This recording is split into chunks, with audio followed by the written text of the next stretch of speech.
Drone technology के लिए आप क्या क्या कर रहे हैं, ये भी बहुत देखना जरूरी है। और आपको पता है जब पिछली बार ऑपरेशन सिंदूर चल रहा था तो उसके पास पठानकोट तक उनके ड्रोन आ गए थे। हमें आईपीएल का मैच स्थगित करना पड़ा था, खत्म करना पड़ा था, क्योंकि वहाँ से 50 किलोमीटर की दूरी पर सिर्फ धर्मशाला स्टेडियम था।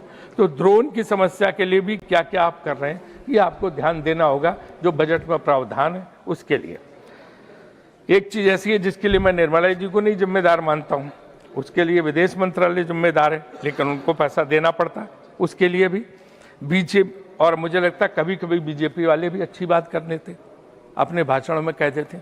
पहले काफ़ी दिनों तक वो बोलते रहे कि कुछ है ही नहीं, कुछ संकट है ही नहीं, विपक्ष बेवजह तमाशा खड़ा कर रहा, किसी किस्म का संकट नहीं।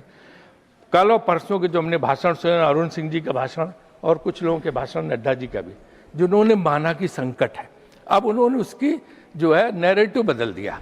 अब वो कहते हैं संकट है लेकिन विपक्ष आपदा में भी अवसर ढूंढ रहा है। विपक्ष जो है संकट में साथ नहीं दे रहा है। अभी गैस वगैरह का संकट है, गैस एलपीजी का संकट है, उसमें विपक्ष अवसर देख रहा। अरे मुझे तो याद है कि 10 रुपये भी बढ़ते थे तो आप मंत्री जो बाद में हमारी बहन जी हैं, आपके याद होगा स्मृति ईरानी जी, बहुत लोग सड़क पर सिलेंडर लेके बैठ जाते थे।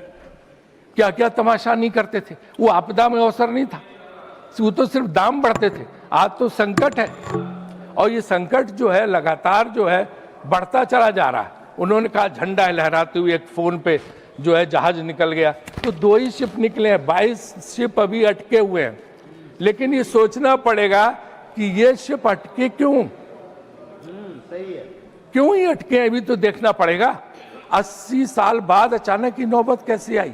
इतने इस देश में प्रधानमंत्री हुए, किसी के जमाने में नहीं अटके, चाहे नेहरू जी हों, चाहे उसके बाद लाल बहादुर शास्त्री हों, चाहे इंदिरा जी हों, और चाहे जो है आपके देवगौड़ा जी जा रहे हैं, इनके ज़माने में चंद्रशेखर जी, नीरज यहाँ बैठे हैं, इनके पिता बेस्ट रिलेशन ईरान से थे, सबसे हमारे अच्छे थे, इजराइल से भी अच्छे थे, ईरान से भी अच्छे थे, अमेरिका से भी अच्छे थे, रूस से भी अच्छे थे।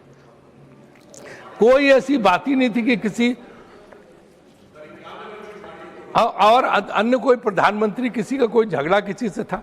हमारी नीति ऐसी थी कि सबसे दोस्ती, किसी से झगड़ा ना, हमारे जहाज रुकते थे ना कुछ होते।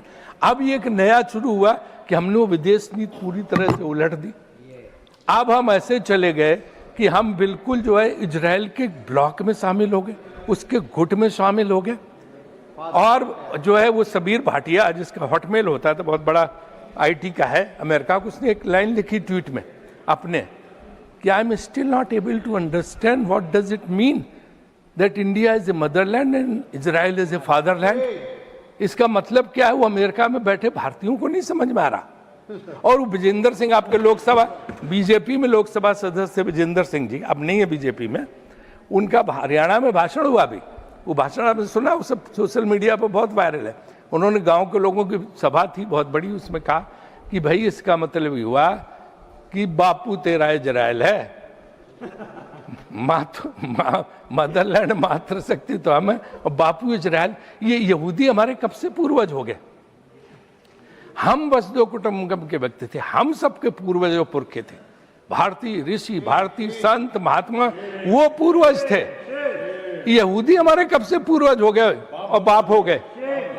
इसका अर्थ क्या, ये भाजपा को स्पष्ट करना चाहिए कि कब से यहूदियों को उन्होंने पूर्वज मान लिया। हम पूर्वज थे, भारत के लोग पूर्वज थे, हमारे राम कृष्ण, हमारे ऋषि मुनि, वो हम थे जिनका गौरव हमें है।